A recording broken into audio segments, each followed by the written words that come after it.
Hello, everyone. Welcome to a very small overview of AMI and its metalworking and blacksmithing and ore processing system. It is not complete by any means, so just a disclaimer there.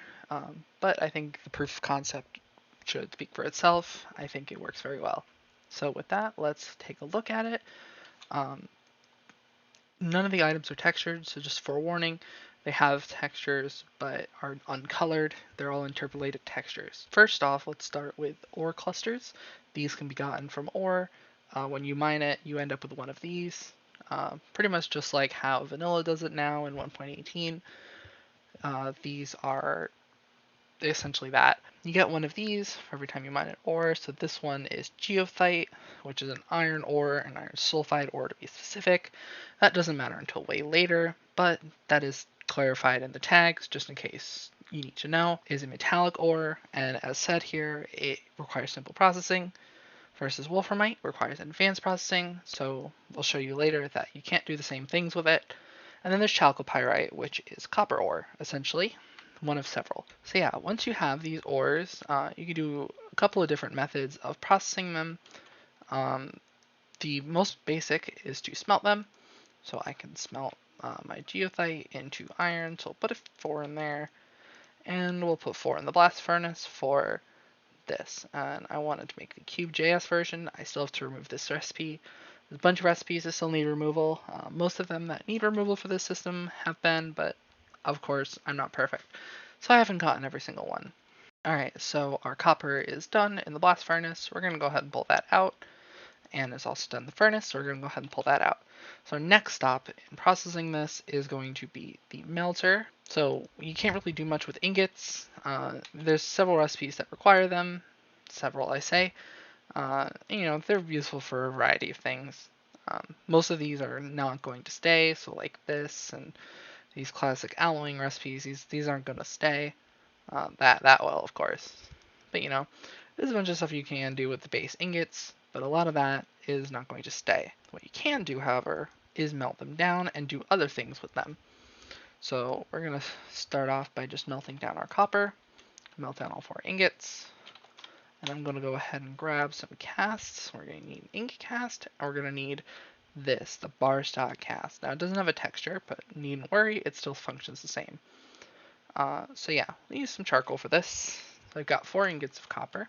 Let's go ahead and grab ourselves some ingots. We're going to get 2 ingots here. Just grab that off. I don't know why it takes the cast out every time. That's mildly annoying. Alright, and then we're also going to cast 2 copper bar stock. So as you can see, it's a little bit quicker. It's also a little bit thinner in the texture. Probably be better to have a hopper under here just to suck it all out automatically so I don't have to replace this cast every time. We'll leave the ingot cast. So yeah, now we have some copper ingots, a bunch of them, and we have some iron ingots, and we have copper bar stock. So now that we have the ingots and bar stock, we're going to grab one more thing, which is a cake. Now a cake is made from 9 ingots, or the entire capacity of one of these. You just kind of act as if you're casting a blank cast and just cast them directly on, and you'll end up with a cake. Now a cake is just a large, unworked piece of metal, typically pretty flat. And so what we're going to do here is work with these. Now, you can ignore the water. We'll just get rid of it for now. What we're going to do to work with these is, let's say we want to make a plate, right? I can't just take a copper ingot and hammer it with a hammer. It doesn't work. Or make something from bar stock. I can't do that. And same with a plate or with a cake. I can't do that. So instead what I have to do is come over to this device. This is a forge furnace. It doesn't have a texture right now. So right now it's just a vanilla furnace, but what this requires is some charcoal or coal or tiny charcoals, which tiny charcoals act as one charcoal, so or 1/8 of a charcoal. So you can cook one item with it, and it won't run out. So what this requires on top of that is also a bellows next door to it. So on any of the 4 sides, you place a bellows and it will detect it and will allow it to work. So what this does is pretty simple. it just heats up metals. So I'm going to go ahead and put those in the top hopper, and we'll just automatically feed them in, and heat them up. So yeah, it's pretty quickly shoving them back down in here. So now we've got 2 glowing bar stock and 2 glowing ingots. So let's grab those, and then we'll wait for our cakes to all heat up. They'll pretty much take the same amount of time. Everything takes about 5 seconds to heat up, regardless of what it is. Alright, so now that we have our cakes heated up, we'll take them over here, and let's work these into different items. So I can work the bar stocks into rods. Let's go ahead and work both of our bar stocks into rods. I can work my ingots into plates. Let's go ahead and do that. I can work the cakes into large sheets. Let's go ahead and do that. So now I have some rods, sheets, such like that. So I'm going to go ahead and take these cutters. So what I can do with the rods from here is make bolts. So 1 rod will make 3 bolts when cut and hammered at the same time. Now I can also, make bolts from nuggets. So if I take 3 copper nuggets and same tools, I can make a bolt, just 1. So instead of getting 6 bolts, because it's 2 rods per ingot, or per bar stock, and 1 bar stock is 1 ingot in material, I get 6 bolts per ingot of material. So it's much better to do it this way, though it just does take more work. So with the plates, I can take the hammer, make a rounded plate. So these rounded sheets are used only as crafting ingredients, same with the plates. So like the iron ones are used to make a litany of things. If we go to the blacksmithing, we'll look at the 3x3 one. It's used when making armor, used making a smithing table, lunchbox, and a bucket, which this one's pretty important since you kind of need this kind of stuff to get lava.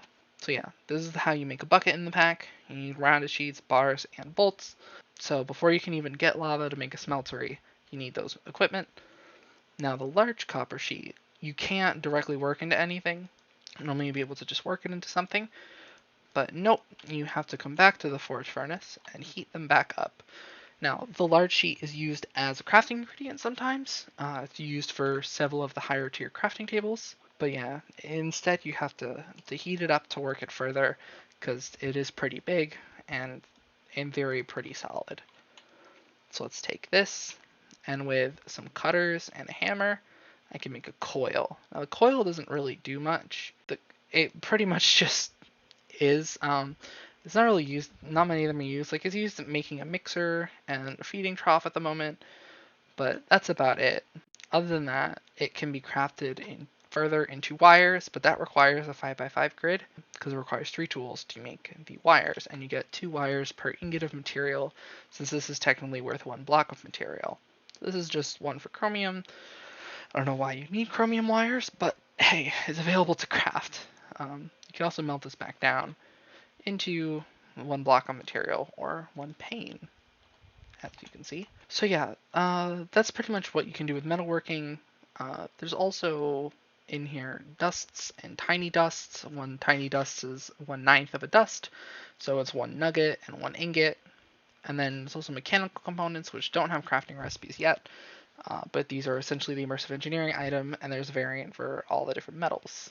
One thing I do want to bring to attention is the quest tree. This is the tier 0 quest tree for the first tier of AMI. Most of these are unfinished. This is the only one I'd consider finished. Most, if not all, the recipes are in place. Not quite all the functionality though. Other than that, as you can see, the very first thing you do in the metalworking system is to get a melter. So you need the seared melter, as I showed before. This can only be heated with burnable items. You can't use lava yet, as you don't have a bucket. From there, you have to make some bar stocks, some iron, and then you make the blacksmith table, which is made from iron and some seared parts, and such like that. So, yep, nothing too crazy. And then anvils, crafting tools, and then you get the forge furnace. So, pretty simple recipe, some bricks, blast furnace, and some iron ingots. Nothing crazy. And from here you have to make the different components, and then you get access to the better workstation, which lets you use 2 tools. And as you can see, as I mentioned earlier, you need a large sheet in order to make this and upgrade it. You don't need both of these 2 at the same time. This is just for display purposes. However, you probably will need the 3x3 and 5x5 at the same time. So you'll probably have to craft the second one of these to upgrade later on. Other than that, from there, this gives you access to the more advanced metalworking components like bolts, coils, and plates. There might be more in the future, who knows? Probably not, though. I think this is okay. Then you get access to the smithing table, which doesn't have a lot of use yet. Um, I mean, it's got a fair number of uses, but not really for AMI. This was initially what all the smithing was done on before the artisan work tables was used. Also, you should now be able to cast some iron tool parts for your tools. Yeah, I mean, in theory, you could do this earlier, but at this point, I basically say, hey, go ahead and do this. And of course, if you've already done it, you could just melt these back down. But one thing I want to possibly do in the future is make the tool parts for tinkers not all castable.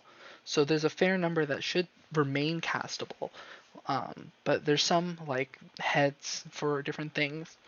I think I've hidden all of these. Or no, I've hidden the tools. So things like the repair kit that should be castable, the hammer head that should probably be castable.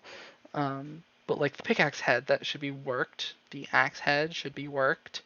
Broad axe, same thing. Sword blade, same thing. Broad blade, tool bindings probably castable.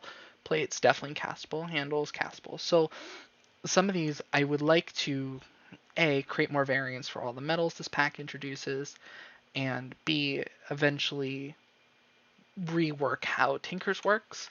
But that's going to be very difficult given how ingrained all these systems are into the mod. As you can see, these don't even have recipe IDs.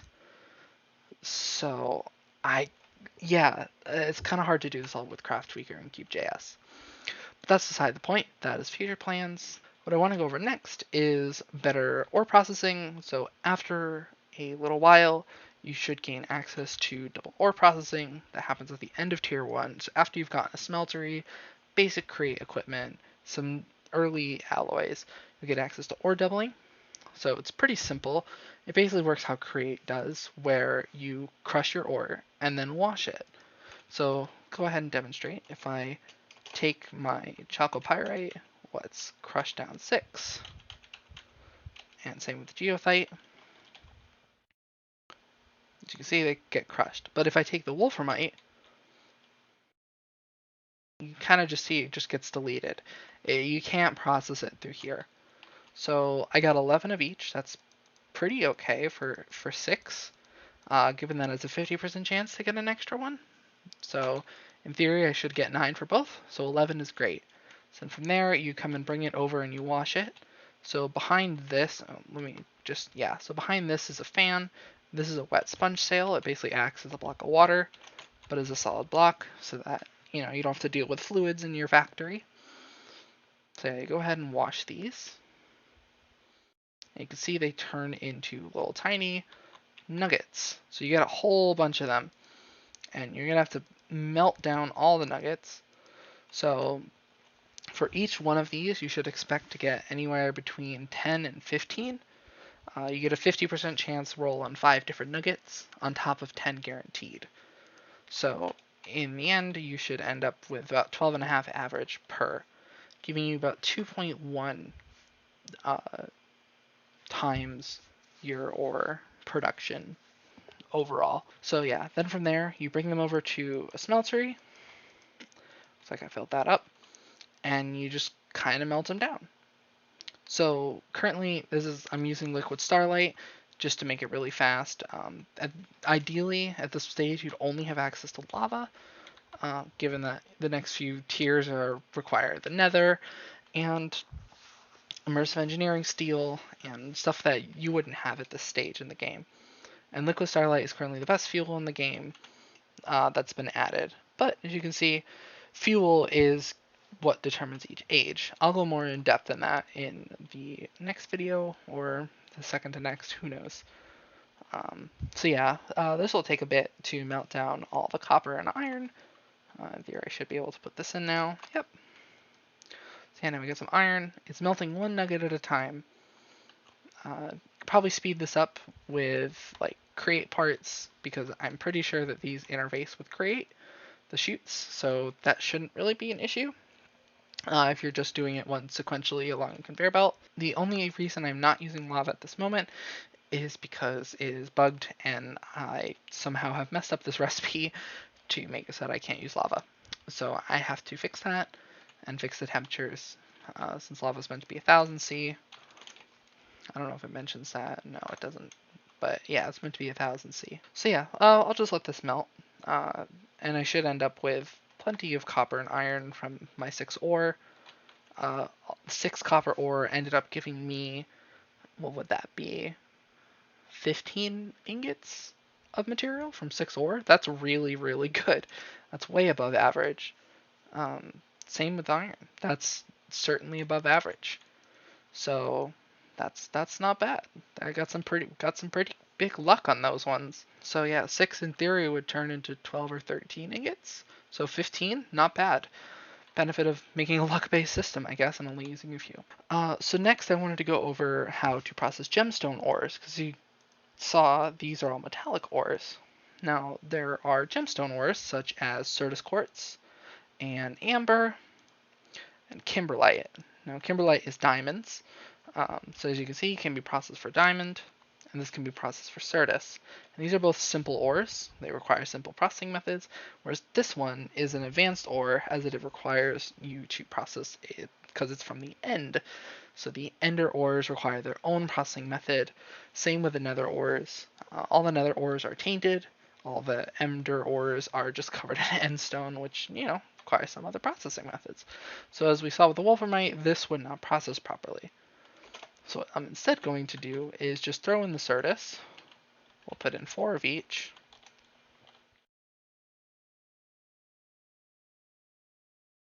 And out of that, we just get 4 crushed rich ore gravel.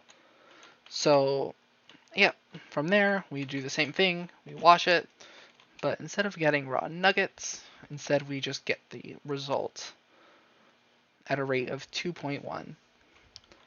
So, yep, so this one, all the diamonds gave 2, and the Certus quartz gave 9. So it got a 10% extra roll when washing.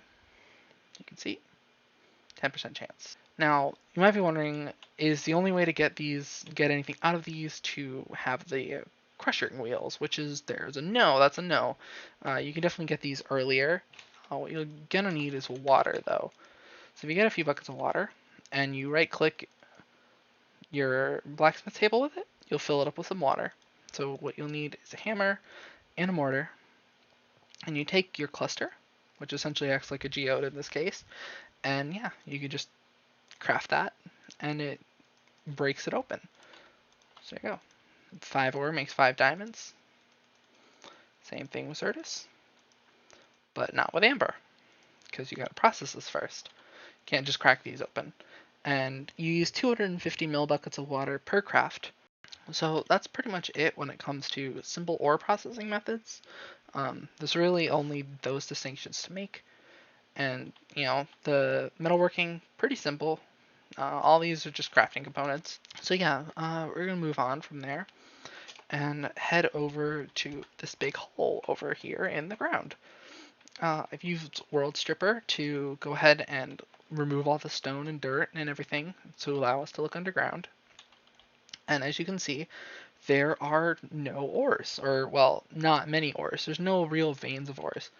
There's these, which are the nodes from Create Automated for its automatic mining. These will be edited. That is not a final way of those working. And then there is Malum Soulstone ore. Now this is the only ore that will spawn naturally alongside rock crystal ore from Astral Sorcery, because these, until I find out what to do with these, I'm just going to leave them be. Same thing with the rock crystals. I don't really want to mess with that because they have a very specific method of them working, and I'd rather not mess that up for play reasons. So yeah, you'll still find rock crystal down near bedrock very rarely, and you can still view it with the wand, just like normal in Astral Sorcery. So, but that won't be viable, or it won't be really a thing until Tier 4, where Astral Sorcery becomes a thing.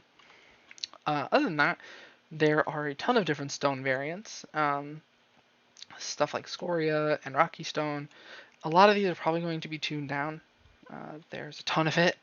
Uh, I mean, probably not astral sorcery marble. That's still pretty useful. Or like chiseled materials, those will probably stay. But like things like this, I don't know, they don't really need to be this present in the world.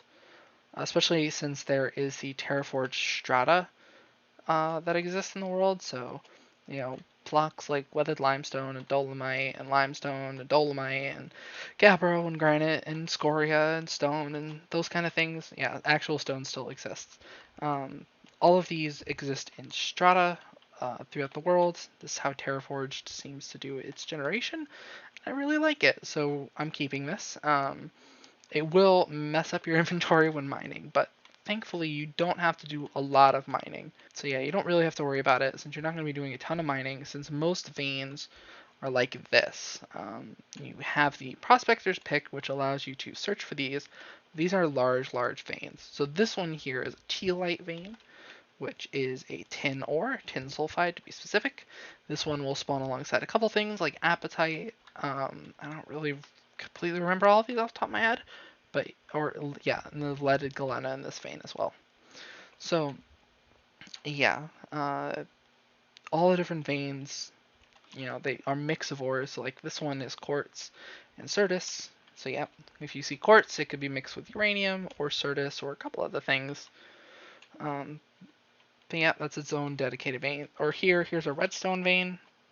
This one's pretty big. I think this one spawns with pyrite and quartz as well. But it's primarily redstone and pyrite.